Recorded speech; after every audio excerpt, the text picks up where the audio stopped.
जिन्होंने अपने शत्रु को जीत लिया। लेकिन इसमें जो है ये बात अभी तक पूर्ण हुई नहीं, क्योंकि अगर हम ये कहें कि अरिहंत यानी कि जिन्होंने क्या किया, अपने शत्रु को जीत लिया, यहाँ पे तीर्थंकर परमात्मा की बात नहीं हो रही, अरिहंत परमात्मा की बात नहीं हो रही। जब भी हम तीर्थंकर को उपलक्षित करके कहते हैं तब हम विशेष प्रकार से क्या कहते हैं कि जिन्होंने अपने आंतरिक शत्रु को जीत लिया है उन्हें अरिहंत कहते हैं। जिन्होंने अपने शत्रु को जीत लिया और जिन्होंने अपने आंतरिक शत्रु को जीत लिया, दोनों में बहुत बड़ा अंतर है। क्यों? क्योंकि अपने आंतरिक शत्रु को जीतना और अपने बाह्य शत्रु को जीतना, दोनों में क्या है, बहुत अंतर। बाहर से शत्रु को तो अनेक जीत सकता, लेकिन अंतर से जो शत्रु को जीतता है केवल वही अरिहंत कहलाता। क्यों? क्योंकि आपके क्षति करने वाला कोई बाहर नहीं, आपको नुकसान पहुंचाने वाला कौन है? आपके अंदर रहे जो दुर्गुण है, जो कसा है, केवल वही तो आपके आत्मा के सद्गुणों का नाश करता। तो जब शत्रु अंदर बैठा हो तब बाहर से शत्रु को कैसे हरा सकते? तो यानी कि जिसने भी क्या किया, अपने आंतरिक शत्रु को जीता, केवल और केवल वही क्या है, अरिहंत है। इसलिए अरिहंत के विषय में कहा जाता है विशेष प्रकार से कि जिसने अपने आंतरिक शत्रु को जीता। कसाय रूपी क्रोध मद माया लोभ राग देश को जिसने जीत लिया वो क्या बन गया, अरिहंत बन गया। और अरिहंत का ये जो है व्याख्या, तो सिद्ध भगवान की व्याख्या क्या होगी? जो करना था वो तो कर लिया ना, आंतरिक शत्रु को जीत लिया, आपके अंदर से दुर्गुण चले गए, इसके बाद क्या? तो कहते हैं अरिहंत परमात्मा भी जिस पद की इच्छा करते हैं वो है सिद्ध। सिद्ध यानी कि जिन्होंने क्या किया, अपना अल्टीमेट गोल अचीव कर लिया। सिद्ध यानी कि जिसने अपना क्या किया, लक्ष्य को पूर्ण कर लिया। अब लक्ष्य को किसने पूर्ण किया?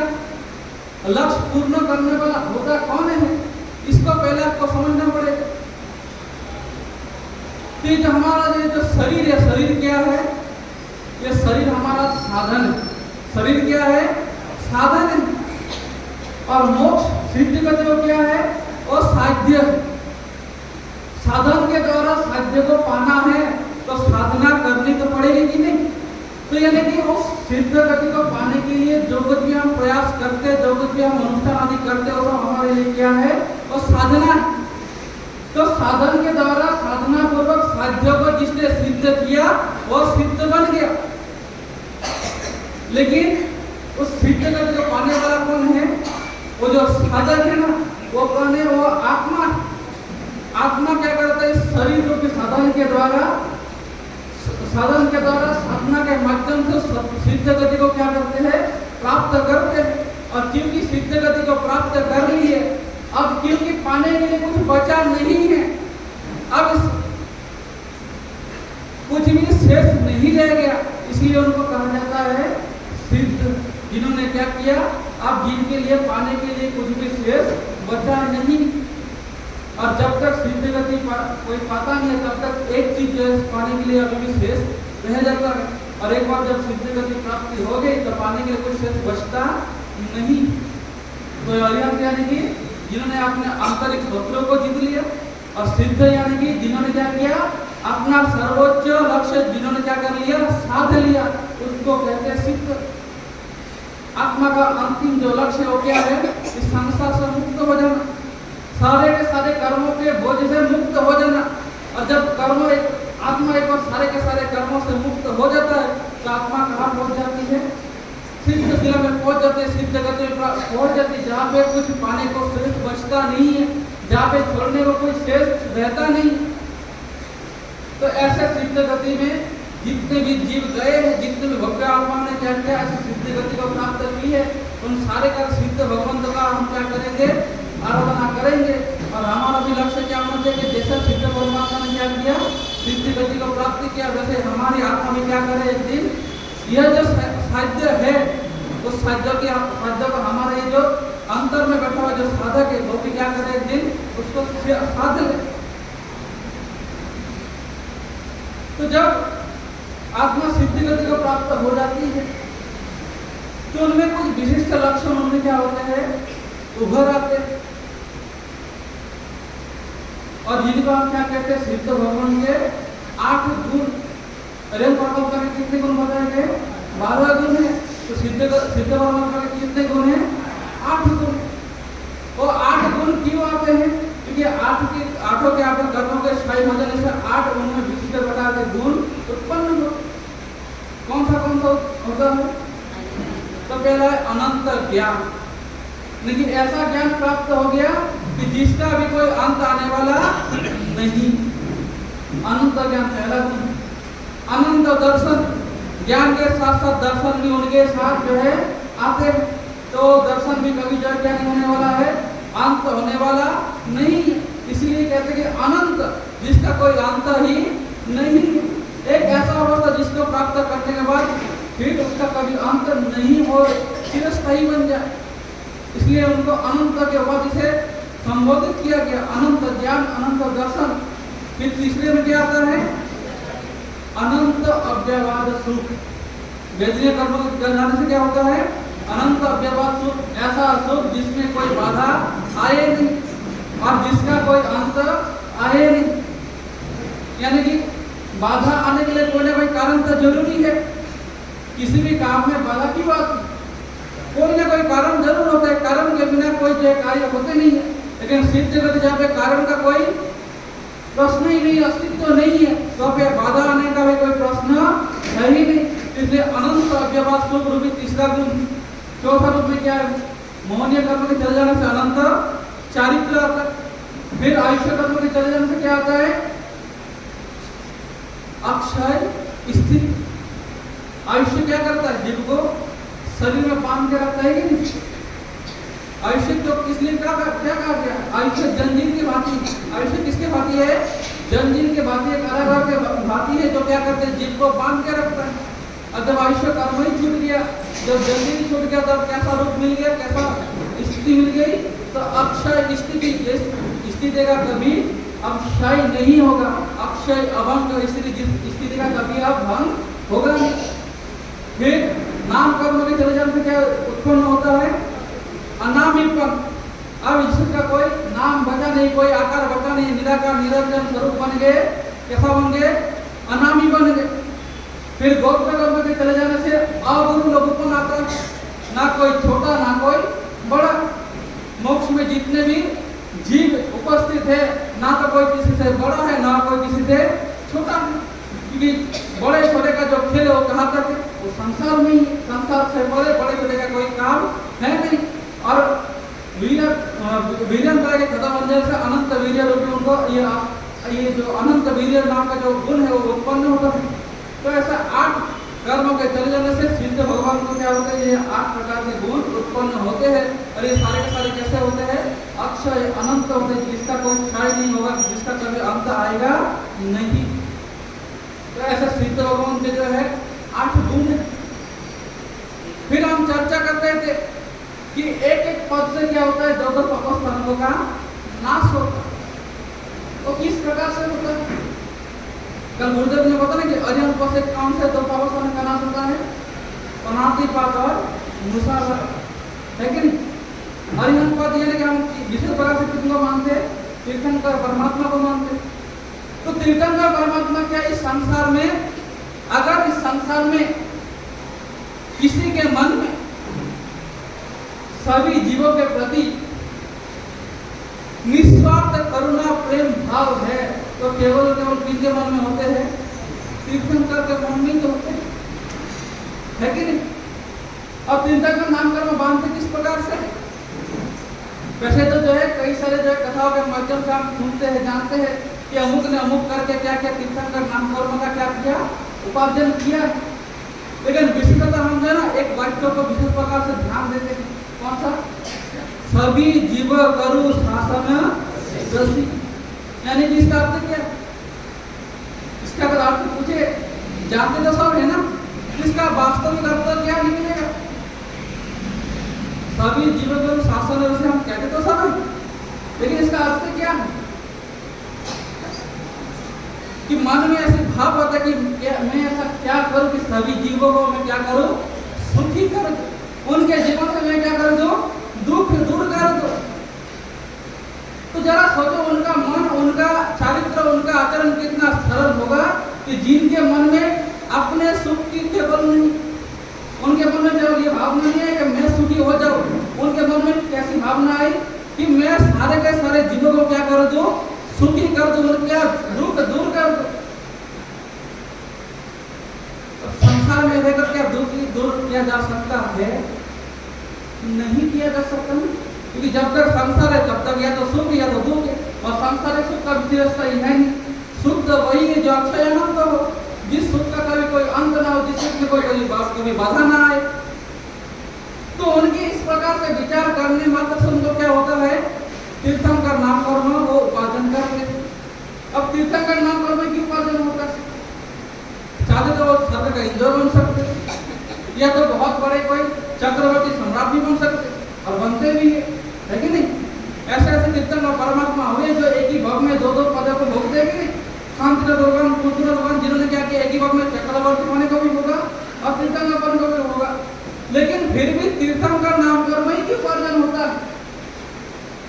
क्योंकि एकमात्र तीर्थंकर ही है जिन्हें क्या होता है, जो कि वास्तव में दूसरों को सुखी कर सकता है।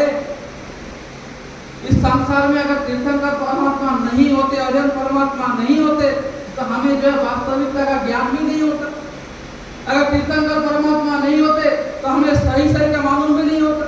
अगर तीर्थंकर परमात्मा हमें उपदेश नहीं देते तो हमें वास्तव में वास्तविक सुख और वास्तविक दुख का मालूम भी नहीं पड़ता, और न ही आज अपने पास जितने ज्ञान है उसका कोई जो है अंश मात्र भी होता अगर तीर्थंकर परमात्मा नहीं होता। इसलिए प्रकृति के रूप से ही जैसे ही कोई जीव इस प्रकार के मन की भावना आते हैं मन से कि मैं सभी जीव को क्या करूं, सुखी कर दूं, और वास्तव में क्या करते हैं, अब तब उस भाव में कहते हैं उस समय, और कहते हैं थोड़ा समय भी अगर इस प्रकार के भाव नहीं आते, कहते ऐसा कब सोच सकते हैं जब व्यक्ति क्या होता है, परम शुक्ल ध्यान की तरफ आगे बढ़ता हो, परम धर्म ध्यान उसके मन में हो, तभी जगह क्या कर सकते हैं, आप दूसरों को सुखी करने के विषय में सोच सकते। ध्यान तो चाहिए ना, आप तो ध्यान, रौद्र ध्यान, धर्म ध्यान, शुक्ल ध्यान। आप तो ध्यान रौद्र ध्यान में आप क्या नहीं कर सकते, दूसरे को सुख के बारे में सोच भी नहीं सकते। धर्म ध्यान में क्या करते हैं, आप सही गलत के विचार में विचार करते हैं, और शुक्ल ध्यान के माध्यम से क्या कर सकते हैं, आपके मन में इस प्रकार से विचार आ सकता है कि मैं क्या कर सकूं, दूसरे को सुखी करूं, और उसी शुक्ल ध्यान में चढ़कर क्या करता है, जीव केवल ज्ञान को भी प्राप्त करता है। तो कहते कि अगर उन्होंने अपना मन इस प्रकार से नहीं बनाया होता, अगर उन्होंने क्या नहीं सोचा होता कि सभी जीवों को मैं सुखी कर दूं, तो कहते कि अंतर्मोक्ष के अंदर वो केवल ज्ञान भी, यानी वो उसी भाव में मोक्ष भी जा सकते थे, लेकिन क्योंकि उनके मन में किस प्रकार का विचार आया, मैं सभी जीवों को क्या करूं, सुखी कर दूं, इसलिए उन्होंने क्या किया, तीर्थंकर नाम कर्म का उपार्जन, तीर्थंकर नाम कर्म का उपार्जन किया। तो तीर्थंकर के रूप में जन्म लिए तो उन्होंने क्या किया, अपना जो कर्तव्य उसको उन्होंने क्या किया, आचरण किया, अपने कर्तव्य का पालन किया, समय अनुसार क्या किया, गृहस्थ अवस्था को छोड़कर स्वयं जीवन धारण करके साधना पूर्वक, जो तीर्थंकर की भी इच्छा है, क्या इच्छा है, जब तीर्थंकर परमात्मा संयम जीवन ग्रहण करते हैं तो क्या कहते हैं, नमो सिद्धान, सिद्ध भगवान को नमो सिद्ध से कहकर सिद्ध भगवान को प्रणाम करके क्या करते हो, स्वयं जीवन ग्रहण करते, यानी कि उनकी भी जो अंतिम इच्छा है, उनका भी जो अंतिम लक्ष्य क्या है, सिद्ध गति है। जैसे सिद्ध भगवान को प्रणाम करते हो क्या करते, फिर अपना चरित्र जीवन अंगीकार करके साधना पूर्वक क्या करते, अपना घातिकों को नाश करके फिर क्या करते, केवल ज्ञान को प्राप्त करते। केवल ज्ञान को प्राप्त करने के बाद अपने केवल ज्ञान से फिर क्या करते, संपूर्ण जगत के सत्य को जानते हैं। सत्य को जानने के बाद फिर क्या करते हैं, सत्य को जान करके फिर जीवों को उपदेश देते हैं कि ये कल्याण का मार्ग है, इस कल्याण का मार्ग को तुम अगर अपनाओगे तो ही तुम वास्तव में क्या हो सकते हो, सुखी हो सकते हो। तो इतनी विशाल जो है क्या है, एक विचार द्वारा सोचोगे तब जाकर आपको वास्तव में आप समझ सकते कि क्यों तीर्थंकर नाम कर्म ही उपार्जन होता, क्यों तीर्थंकर नाम कर्म उपार्जन करके फिर क्या करते, जीवों के कल्याण के फिर विचरण करते। क्यों? क्योंकि तीर्थंकर बनने के बाद, केवल ज्ञान प्राप्त करने के बाद भी क्या क्या कर सकते हैं, वास्तविक सुख का जो मार्ग है वो क्या कर सकते हैं, दिखा सकते। इसलिए तीर्थंकर परमात्मा क्या होते हैं, तीर्थंकर नाम कर्म का उपार्जन होता है। और जो तीर्थंकर परमात्मा सभी जीवों के प्रति इतने करुणा भाव मन में मानो धारण करते हो कि सभी को मैं क्या करूं, सुखी कर दो, किसी के जीवन में दुख बचे नहीं, तो क्या वो कभी किसी के बारे में अहित कर सकता है? नहीं कर सकता।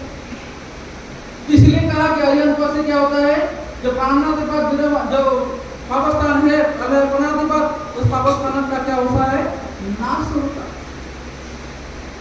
तभी तो होगा ना, क्योंकि उनके मन में कैसी करुणा है, कैसी भाव है, कैसे प्रेम है, निस्वार्थ है। उनको आपसे बदले में कुछ नहीं चाहिए। अनकंडीशनल लव जिसको कहते हैं, जिनको आपसे कोई कंडीशन नहीं चाहिए, जिनसे केवल प्रेम है, आपसे कुछ मांगते नहीं। तो ऐसा करुणा, ऐसा प्रेम भाव जिनके मन में हो, तो उनसे क्या वो किसी जीव के प्रति क्या कर सकते हैं, हिंसात्मक भाव रख सकते, नहीं रख सकते। तो ऐसा ही हमें भी क्या करना चाहिए, तीर्थंकर के ऐसे गुण को स्मरण करके, और तीर्थंकर परमात्मा ने जिस प्रकार के क्या किया, विचार किया, हम क्यों नहीं विचार कर पाते, हम क्यों नहीं विचार कर पाते। सभी जीवों के साथों न रसी बोल तो देते, लेकिन मन में भाव ठीक नहीं होती कि हमारा विचार, हमारा व्यवहार उस प्रकार का उतना सरल अभी हुआ नहीं है। तो इसलिए हमारे के लिए क्या है, वो रोल मॉडल, इसलिए हमारे लिए क्या आराध्य, हमारे लिए क्या है, उदाहरण के हम भी क्या करना चाहे, उनके जैसे बनने का प्रयास करना हमें चाहिए, और उनके जैसा हमारे अंदर क्या लाना चाहिए, गुण लाने का प्रयास करना चाहिए। और जब उनके जैसा गुण हमारे अंदर आएंगे, उनके जैसा हम क्या कर सकेंगे, सभी जीवों का हम क्या कर सकेंगे, करुणा भाव से, दया भाव से, प्रेम भाव से जब देख पाने में समर्थ होंगे, सक्षम होंगे, तो हमसे सदैव क्या हो जाएगा, जीवों के प्रति जो हमारी हिंसा प्रवृत्ति है वो धीमे धीमे छूट जाएगी। इस प्रकार से प्रांतिपद। और जब आप क्या करते हैं, जीवों को सुख देने के विषय में विचार करते हैं, तो अब आप क्या हो, किसी को झूठ बोलकर सुखी कर सकते हैं? नहीं कर सकते। क्यों? क्योंकि झूठ का भी एक ना एक क्या होता है, अंत होता है, और जो उसका अंत होता है वो कभी सुख का कारण नहीं हो सकता। यानी प्राणाधिपात और हिंसावाद दोनों क्या होते हैं, अरिहंत पद की आराधना से हम दोनों के पाप से छूट सकते हैं। वही सिद्ध भगवान के आराधना से हम दोनों से छूट सकते हैं, आदत दान और मैथुन। दोनों को क्या कहा गया है, दोनों को कृष्णा कहा गया है। दोनों क्या है, किसकी भांति है, अग्नि के भांति है। आदत दान यानी कि चोरी की वृत्ति, और यह चोरी की वृत्ति यानी किस किस चीज की चोरी, केवल धन संपत्ति की नहीं, बाहर के बाह्य दृष्टि से क्या है, धन संपत्ति की केवल चोरी, लेकिन अंतर दृष्टि से देखा जाए तो आप अपने क्या करते हैं, सद्गुण का भी क्या करते हैं, चोरी करते हैं। तो अद्वैत दान और मैथुन स्वरूप हमारे हृदय जो काम वासना है, उस वासना के अग्नि को कौन, किसको शांत करना है, सिद्ध भगवान की आराधना से शांत करना। सिद्ध भगवान का वर्ण कैसा दिया गया है, रक्त वर्ण दिया गया। अरिहंत का कैसा वर्ण है, श्वेत, क्योंकि अहिंसा के प्रतीक है। और सिद्ध भगवान को किसका रंग दिया गया, रक्त वर्ण दिया गया। क्यों? क्योंकि अग्नि का प्रतीक। जब कोई धातु अग्नि में तप्त होकर शुद्ध होता है, वो कहाँ से रंगा जाता है, एक लालिमा आ जाता है। यानी कि अग्नि क्या करता है, अग्नि को इसलिए पावक कहा जाता है। अग्नि को क्या कहा जाता है, पावक। पावक यानी कि जो सबको क्या करते, पवित्र करते। तो सिद्ध रूपी भगवान के हम क्या करना है, सिद्ध रूपी जो परमात्मा है, सिद्ध भगवान के जो अग्नि रूपी तत्व, उस अग्नि रूपी तत्व को लेकर हमें क्या करना है, अपने भीतर जो अग्नि है उस अग्नि को क्या करना है, शांत करना। और सिद्ध परमात्मा का हमें किस प्रकार साधना करनी। एक गांव में एक चोर चोरी करता, चोरी करना उसका काम था। चोरी करते करते एक दिन क्या हुआ कि वो एक घर में पहुंचा। कारणवश उस गांव में महामारी फैलने के कारण बहुत सारे लोग जो है अपने मर गए। तो उसी गांव में एक ऐसा परिवार था जिसमें केवल 2 व्यक्ति थे। एक बुजुर्ग दादाजी और एक छोटा सा पोता, और परिवार में कोई बचा नहीं।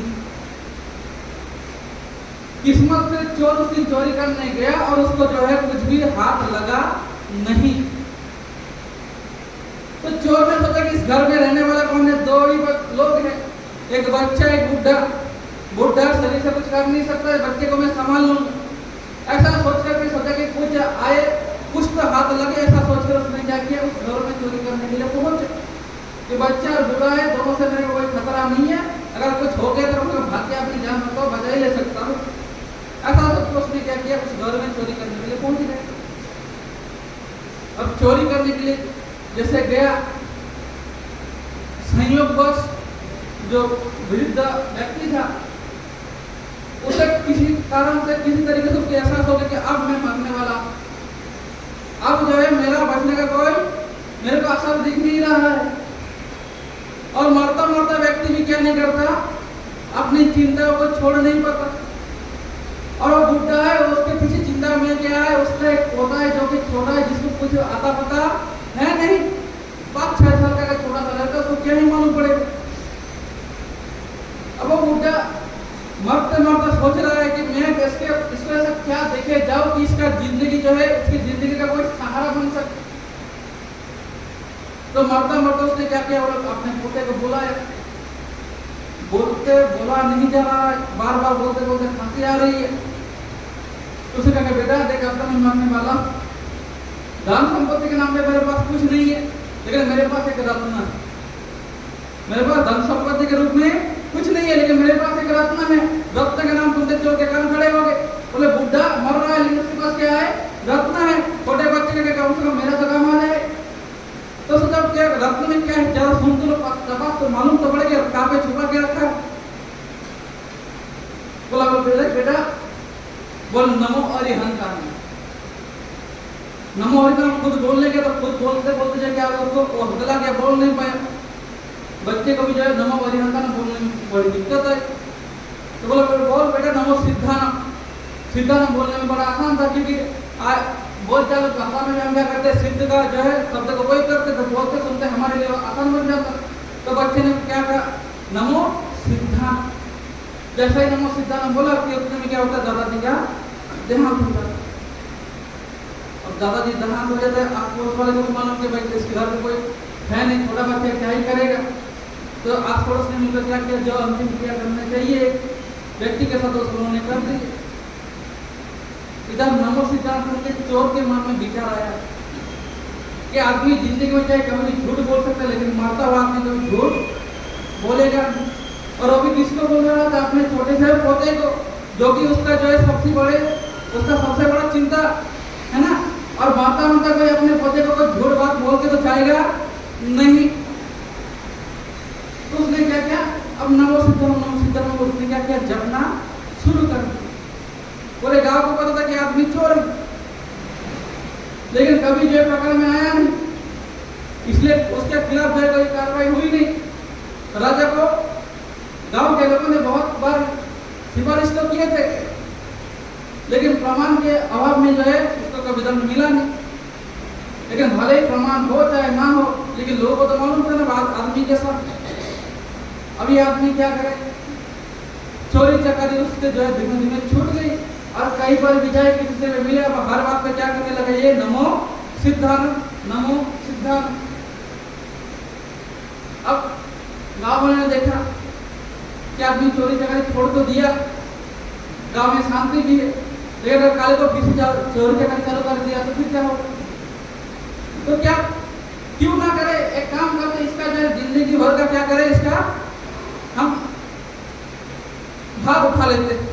चोरी चकारी क्यों करता है, क्योंकि खाने के लिए कुछ नहीं है इसके पास, इसलिए अपना पेट भरने के लिए करता। तो गांव के लोगों ने मिलकर क्या कि इसको चोरी करने की जरूरत ही ना पड़े, सारे के सारे बंदोबस्त कर दी। जो कुछ भी चाहिए था उसको लोग क्या करते थे, दे देते। और ये सबके बदले में सिर्फ नमो सिद्धानम करते थे। यानी कि एक आदमी जो चोरी करता तो क्या बन गया, भला आदमी बन गया।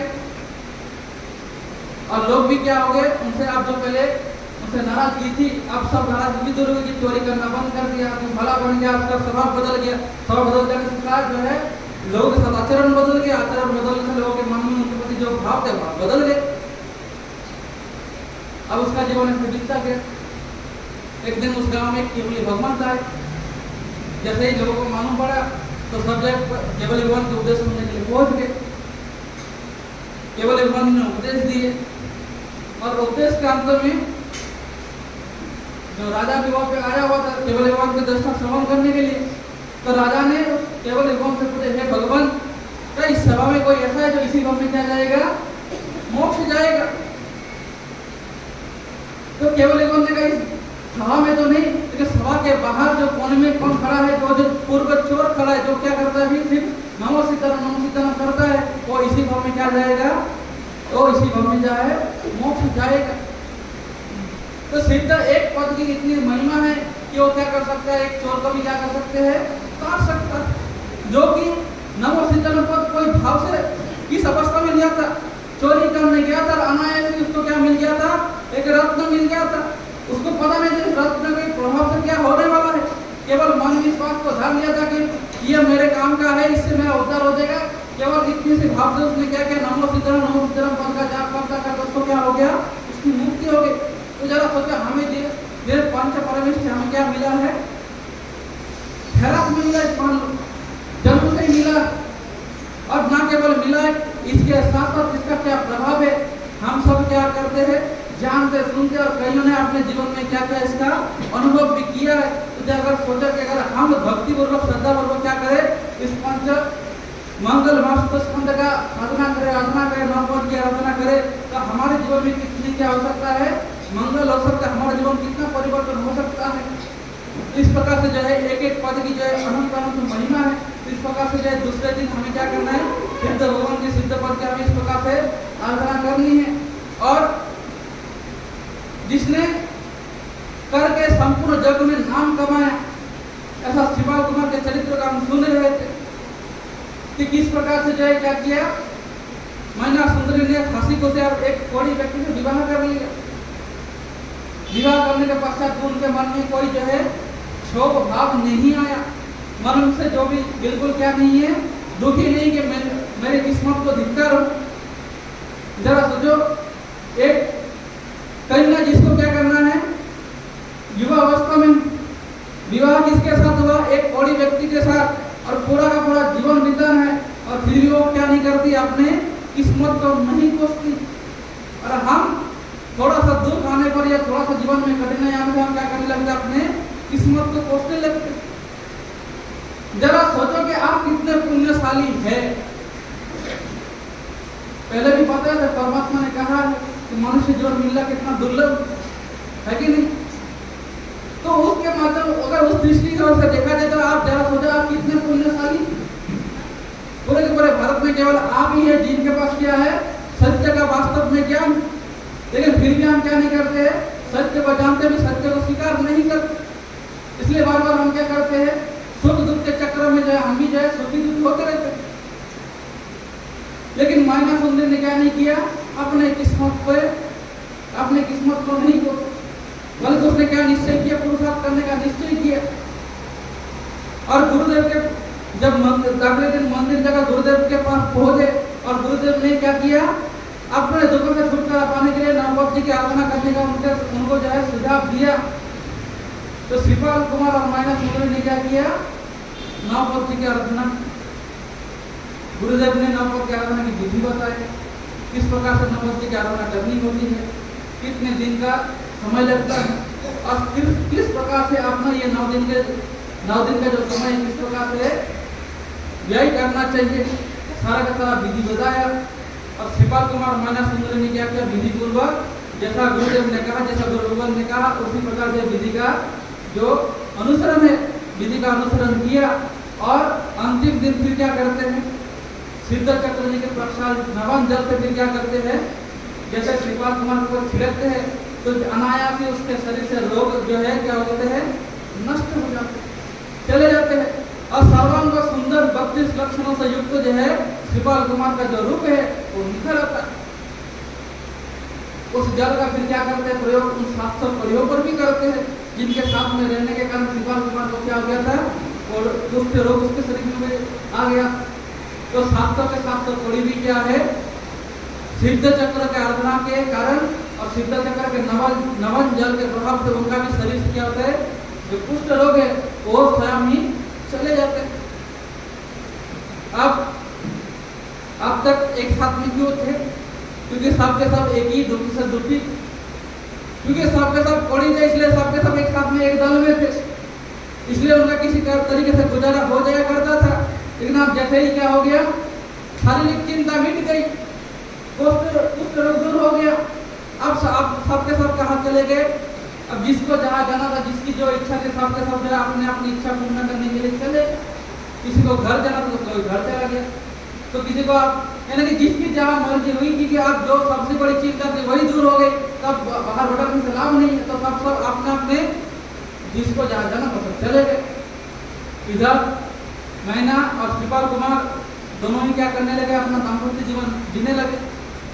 जीवन में क्या किया, फिर मैना सुंदरी के मन में पहले से अपने अरिहंत परमात्मा के प्रति भक्ति श्रद्धा तो थी ही, साथ में जिस दिन श्रीपाल के गले में परमात्मा के गले से जो हार आकर के गिरा था, उस दिन तो और श्रद्धा बढ़ गई थी। और जो प्रत्यक्ष चमत्कार आज देखा, यानी कि आपकी बार देखा, उससे दोनों के मन में क्या हो गया, अरहत धर्म के प्रति जो श्रद्धा है, जो विश्वास है, वो और ज्यादा दृढ़ हो गए।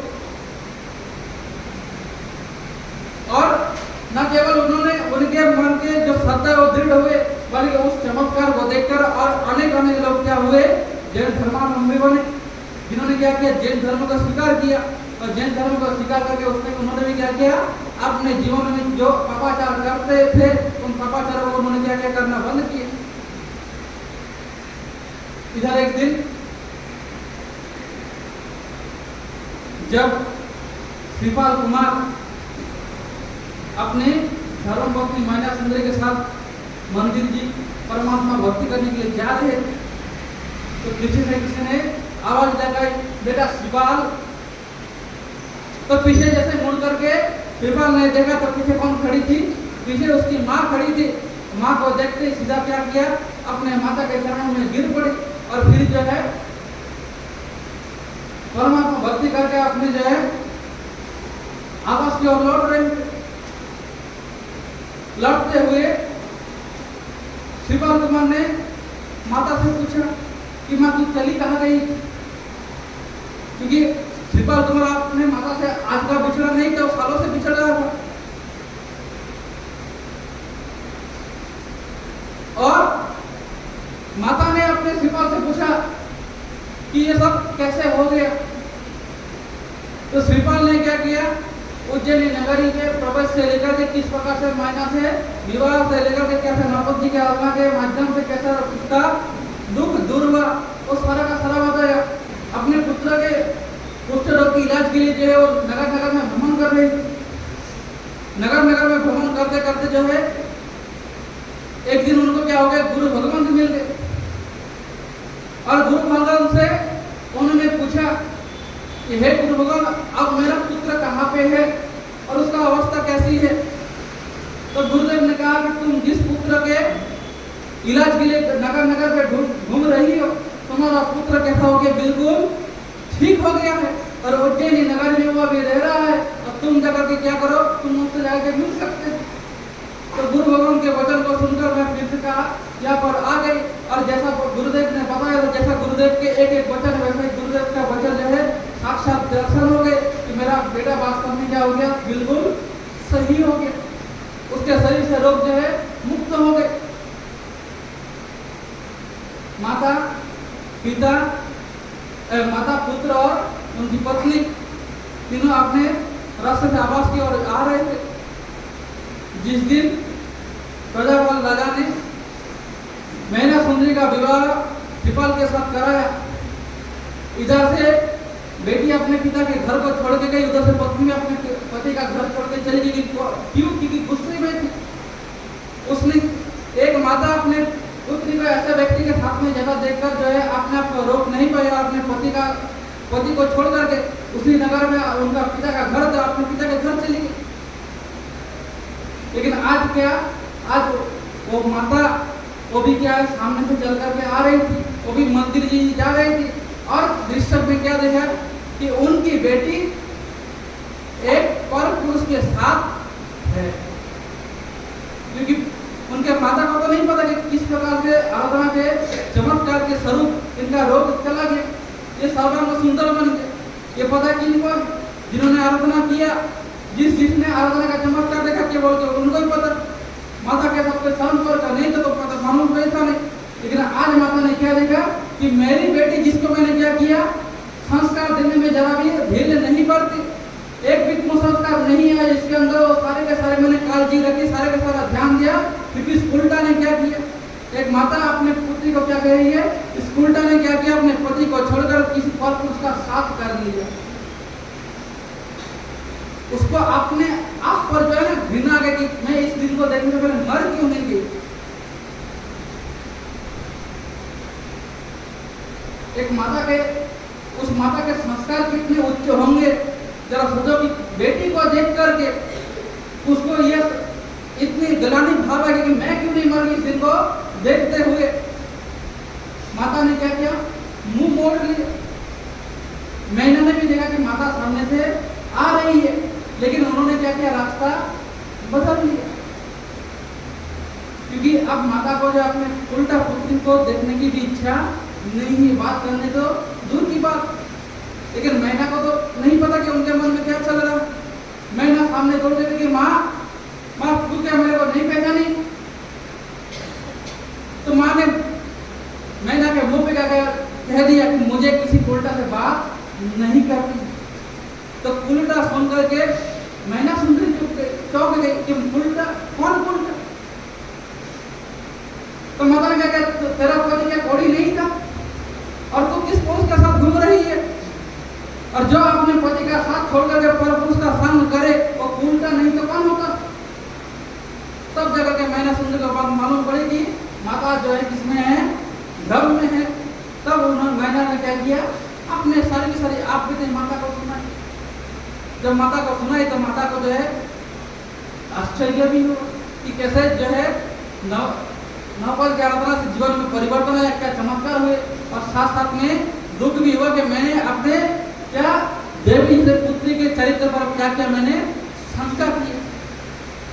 तो एक तरफ खुशी भी थी, एक तरफ दुख भी था। तो जो भूल गया तो उस भूल का प्रायश्चित किया गया, और मन मन में जो है अपने जो उसके पुत्री के जीवन में जो चमत्कार घटना घटी उसको सुनकर, उसको जानकर उनके मन में बड़ी प्रसन्नता भी हुई। अब ऐसी कोई घटना घटती है ना कि जहाँ पे लोगों को जो है बात अपने समझ से परे लगने लगते, बात जो है आग की तरफ फैलती। ये बात जो उज्जैनी नगर में जो है कोई आग की तरफ फैल गई। और जिस दिन प्रजापाल राजा को मालूम पड़ा कि मेरी बेटी कैसी है, अरे वो तो देवी है जिसको मैंने क्या करने के लिए सोचा था, जिसको मैं दुख देने के बारे में सोचा था, कि जिसका केवल एक वचन को सुनकर मैं क्रोध में आकर आगे पीछे का सोचकर मैंने क्या किया, कोड़ी के साथ विवाह करा दिया।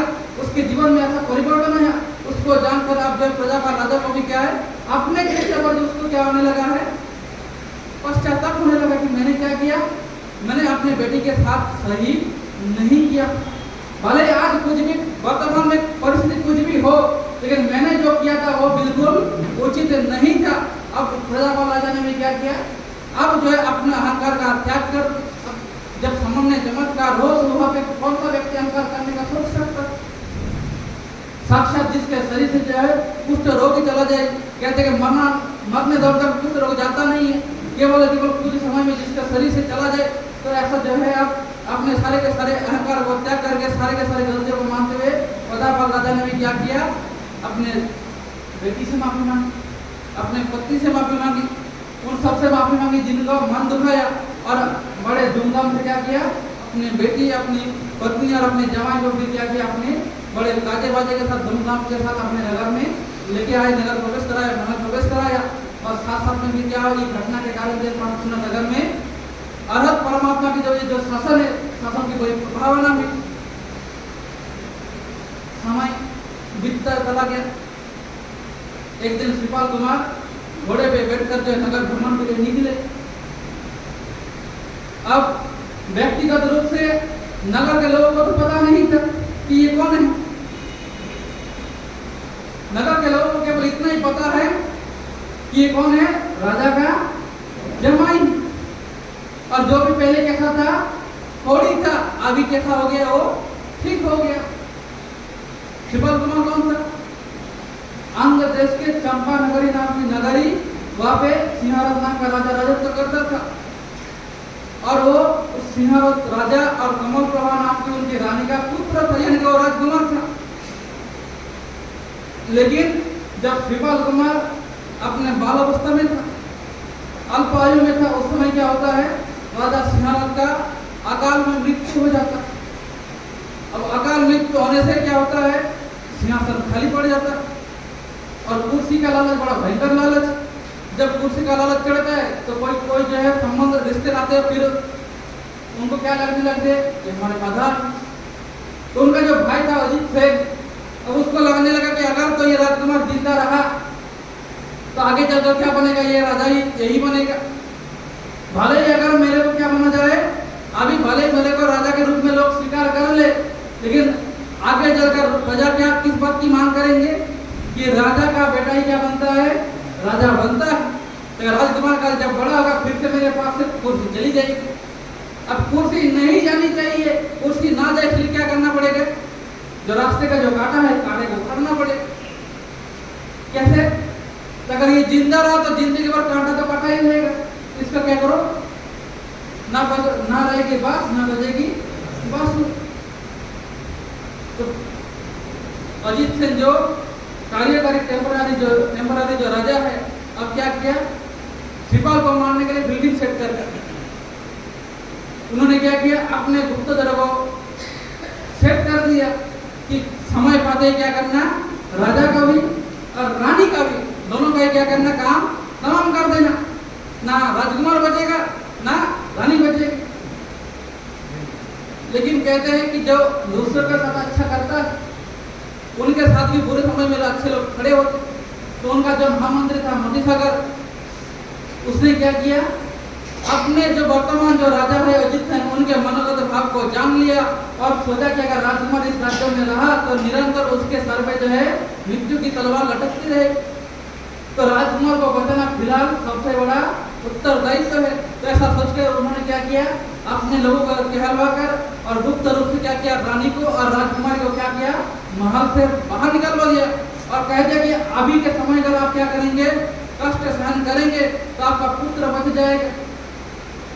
अपने पुत्र के खातिर, अपने लोगों के खातिर, अपने राजा के खातिर क्या करिए, इस मुश्किल समय को क्या करते रहिए, सहन करते रहिए। अजीत सिंह को मालूम पड़ गया कि रानी चली गई अपने बच्चे के साथ, तो सैनिक उसके पीछे भागे। बचते बचाते क्या हुआ है, उन्होंने बोले सोचे छुपे तो छुपे कहा, क्योंकि पूरे के पूरे राज्य में राजा का आज्ञा का उल्लंघन करने वाला कोई नहीं है।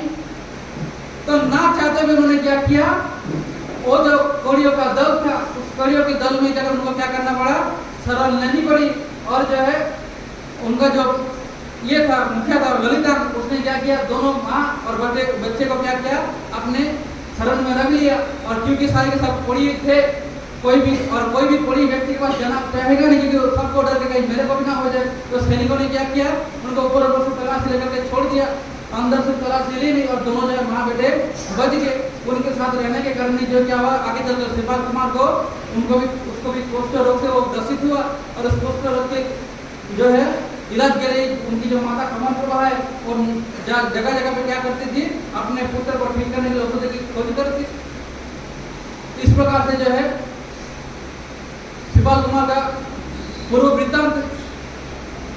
अब आज जब शिवपाल कुमार नगर भ्रमण करने के लिए निकला, नगर के लोगों को तो पता नहीं कि इसका पूर्व कैसा था, कैसा है कैसा नहीं है। तो जब एक ने एक से कहा कि ये है कौन, दिखने में कैसा लगता है, बिल्कुल राजकुमार है, शरीर जो बिल्कुल गठीला है, दिखने से जो भद्र पुरुष दिखता है, और जिस प्रकार की सवारी लेकर के निकला वो राजा राजकुमार ही होता है जो क्या करते इस प्रकार की सवारी लेकर के निकलता है। लेकिन अपने राजा का कोई राजकुमार है नहीं, तो ये है कौन। तो जिसने पूछा उसने कहा कि ये तो हमारे राजा का क्या है, जमाई है। अब जमाई सुनकर शिवपाल कुमार के जो पौरुषत्व है, पौरुषत्व जग गए। क्या मन में आया कि मेरी केवल क्या यही पहचान रह गई से कि मैं कौन हूँ,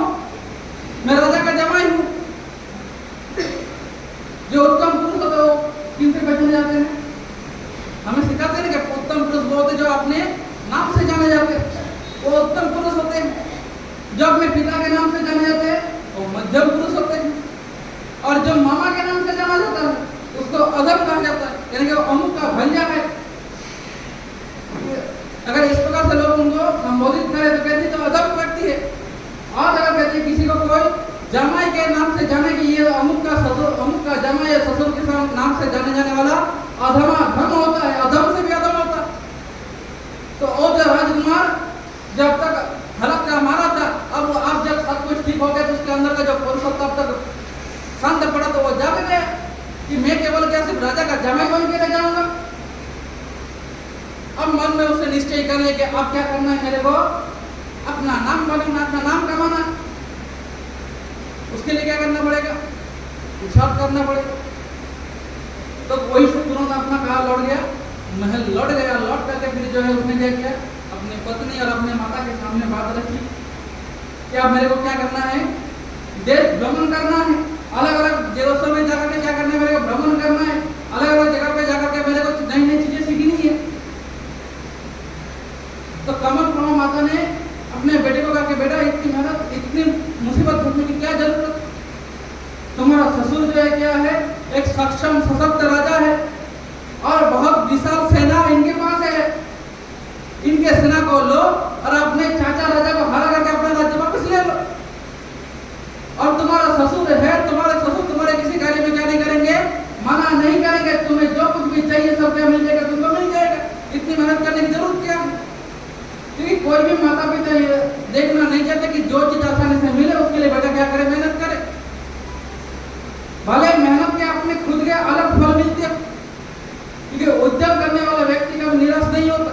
भले उसकी जो इच्छा है वो मिले चाहे ना मिले, लेकिन मेहनत करने वाला, पुरुषार्थ करने वाला, उससे जो उसको मिलता है वो अनुभव होता है। इसका हम कहते हैं एक्सपीरियंस, है कि नहीं?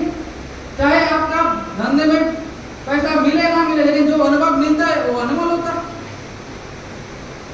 तो श्रीपाल कुमार ने अपने माता से कहा कि मैं अपने बल से, अपने बाहुबल से, अपने सब जो है अपने हाथों से क्या करना चाहता हूँ, कमाना चाहता हूँ। मैं वो राज्य अपने अधीन जरूर करूंगा, जरूर मैं अपने चाचा राजा को हराऊंगा, लेकिन किसके बल पर, अपने बाहु के बल पर। मैं किसी के सहारे में मैं किसी को क्या नहीं करूंगा, अपने चाचा को नहीं हराऊंगा। माता ने समझाया। उस कन्या के विषय में सोचो जो क्या किया, हाल में जिसका विवाह हुआ और एक स्त्री जो अपने पति को अपना सब कुछ मानती है, हाल में विवाह हुआ और वो क्या सुन रहे अपने पति के मुख से, वो उसका पति कहा जाना चाहता है, दूसरे देश में जाकर के क्या करना चाहता है, अपना किस्मत आजमाना चाहता है। मैना सुंदरी ने माना नहीं कि ठीक है आप जाइए, मैं आपकी इंतजार करती रहूंगी और आपके साथ किसको लेके जाइए, जो सिद्ध चक्र है, इस सिद्ध चक्र को अपने साथ लेके जाइए, अपने मन में, अपने दिल में धारण कर लीजिए। और कभी भी आपके जीवन में कोई कठिनाई आए तो क्या करना, सदा इस नव पद को स्मरण करने, इस नव पद के स्मरण मात्र से आपके जीवन से दुख चले जाएंगे। जो स्वयं अनुभव किया हो उसको अधिक कहने की जरूरत नहीं है, क्योंकि सबसे बड़ा लाभ तो उसी को हुआ। तो अपने माता, अपने पत्नी का और अपने ससुर के आज्ञा लेकर के फिर क्या होता है, वो निकलता गाँव नगर नगर भ्रमण करते करते करते करते एक जंगल में आप पहुंचे। जंगल में एक साधक कई महीनों से साधना कर रहा था और साधना में उसको सिद्धि प्राप्त नहीं हो रही। क्यों नहीं हो रही थी? क्योंकि साधना में उसका कोई उत्तर साधक नहीं है। एक साधना में एक साधक होता है, एक उत्तर साधक होता है। साधक वो जो साधना करता है और उत्तर साधक वो जो साधक के सारे कार्य करते हैं, उनको किसी प्रकार का सुविधा ना हो उसका ख्याल रखता है। तो उत्तर साधक के अनुपस्थिति में इसकी साधना सिद्ध नहीं हो रही थी। श्रीपाल कुमार ने उससे जाकर के पूछा कि बिहार जंगल में आप क्या कर रहे हो? उसने बताया कि मैं इतने महीने साधना कर रहा हूँ, कोशिश कर रहा हूँ, लेकिन कोशिश जो है सफल नहीं हो रही है। तो श्रीपाल कुमार ने क्या किया, उसकी सहायता हो जाए ऐसी भावना लेकर के सिद्ध चक्र का स्मरण करके क्या किया, उसका उत्तर साधक बनने का उसने निर्णय किया और उत्तर साधक के रूप में उसका साथ दिया।